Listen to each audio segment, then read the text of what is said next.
and they have no karmic return from their jobs. And that's really sad that we have a society where it's getting worse. I was just listening today about the meat industry.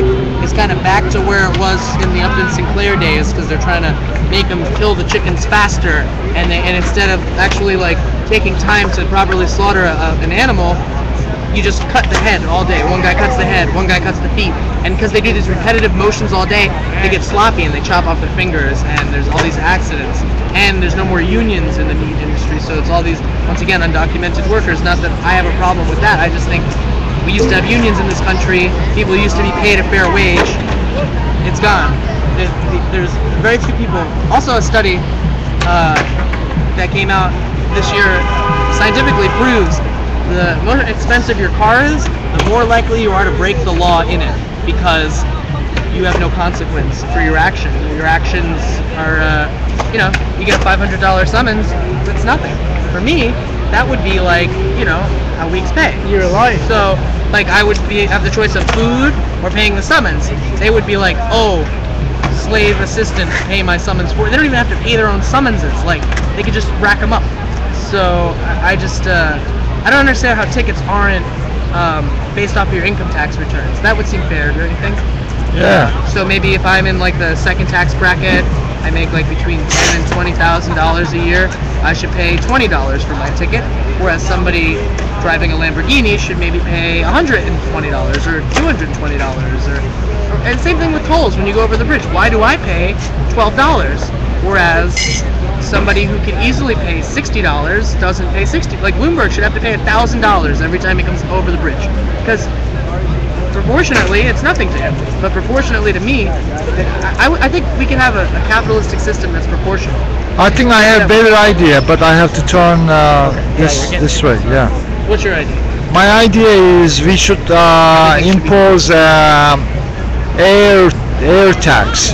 Oh yeah. And because those biggest capitalists destroy the world and people, yes, not only earth but also people, people's lives, we should tax them like a real incentive to do right.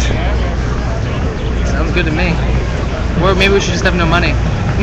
I don't know if that's possible. Seems good. I mean, I don't know, yeah, no money, because I'll tell you the truth, I mean, what is a I've been to a doctor before. How helpful is a doctor, really? I mean, they just prescribe you something. I mean, there should be no money, this week. Oh no, I went last week because I had something I was really concerned about, so I went to the hospital. I have no insurance. Right. You know how much money they want from me now? $1,700 for one visit. Oh my goodness. $1,700. I was there for an hour. What were you doing? What did I had like a growth, and I thought it might have been a tumor, so they had to do like they do for the pregnant ladies, like what's that called? Not a CAT scan, but the CT. It's the one with like the jelly and the sonogram. Yeah, like sonogram or whatever. A jellygram. Yeah, whatever that is, and they run the thing on you and they get the results. And there's no way that costs $1,700, but in this warped world, that costs $1,700. And I don't know. When I work, I get paid $50. That's. And I bring happiness, and all they do is report on if you're gonna die or not. So there's definitely something wrong with this structure. I mean. Did they make you happy? It made me relieved. I mean, I'm not saying that the doctor was a good doctor. I went to probably the best hospital in the city, so at least I was, confident. But I hadn't been to a doctor in 5 years, and when the last time I went to a doctor, I showed him the same thing, and he said it was nothing to worry about, And then saw a doctor a couple months ago, and she said it was something to worry about, and then I got really worried, and that's why I wound up going to the hospital. But it's just it's ridiculous. The government should pay for 3 things: healthcare, schooling, and a place to live. And they shouldn't pay for anything else. They shouldn't kill anybody else. They shouldn't. We don't need the money is unnecessary. We don't need the government to go into different countries, do we? Nope. No, we don't think so. I think that they can handle their own problems. Right. I think, they should have an opportunity to handle their own problems. That's right. And if they need our help, we can send them some food. If they're hungry, that's if they ask for help, that's a different story. But to go and kill people because they're crazy, we're crazy. we have religious fundamentalists in this country, and we just focus on religious fundamentalists in other countries. And fundamentalism in general is not good. Like even in the Occupy movement, and even in any piece of society, when you're a fundamentalist and there's only black and white, and you have no compassion, it's all the same. And I don't see how you could say the Arabs are worse than the Mormons, who are worse than the Christians, or worse than the Jews, or like it's all. When you're a fundamentalist, you're a fundamentalist.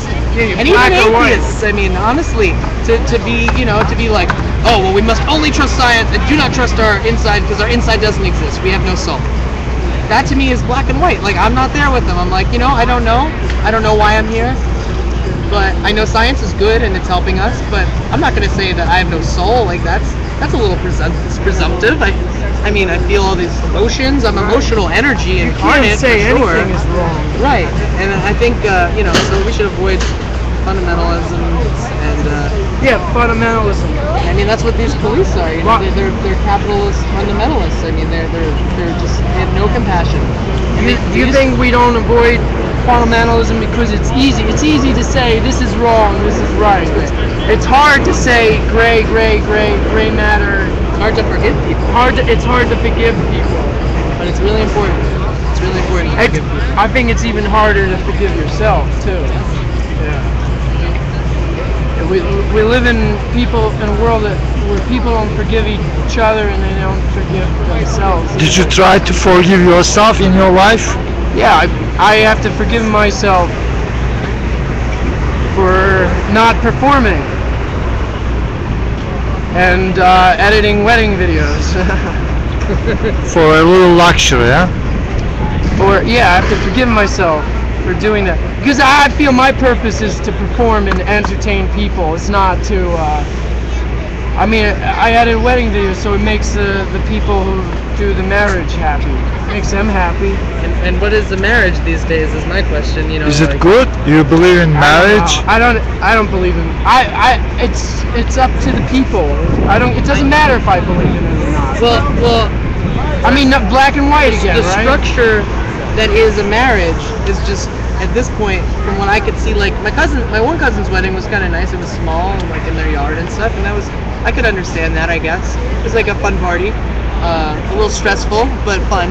My other cousin's wedding was like $100,000, and I just can't rationalize like the sheer. It's like the Rome. It's like they think it's the Roman Empire, and like I had a really good time, and the food was great, and it was beautiful. They were in love with each other. But for me, after that, I'm like, if I get married, I just want to wear pajamas and go to the beach. Like I don't want to spend any money. Like this is.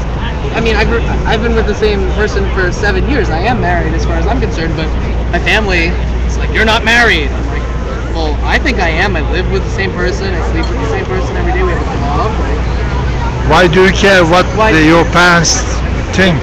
Well, because, they guilt you. They call you up and they're like, I would have sent her money for her birthday, except you're not married, so I just sent her a card. And it's like, well, that's your problem, isn't it? Like, we could have used the money, but, like, whatever. I'm sorry that you feel that way. I don't know. If you're cheap, you're cheap. Yeah, like, it goes back to fundamentalism, because, like, a lot of our family is really fundamental Christians, and they just have these really strange ethics, Like I said, a leap in consciousness. We're trying to break away from polarities like wrong and right, and it's hard because our brains are like are split into two hemispheres, right? And that's how we were conditioned, right and wrong, our whole entire life. And now it's very confusing. It's a new idea. It's confusing to people to say that there is no right or wrong. Yeah. Even though you believe in that, like that's like what you think is rooting you, but that's not. Well, I think there's an innate sense of what's right and wrong,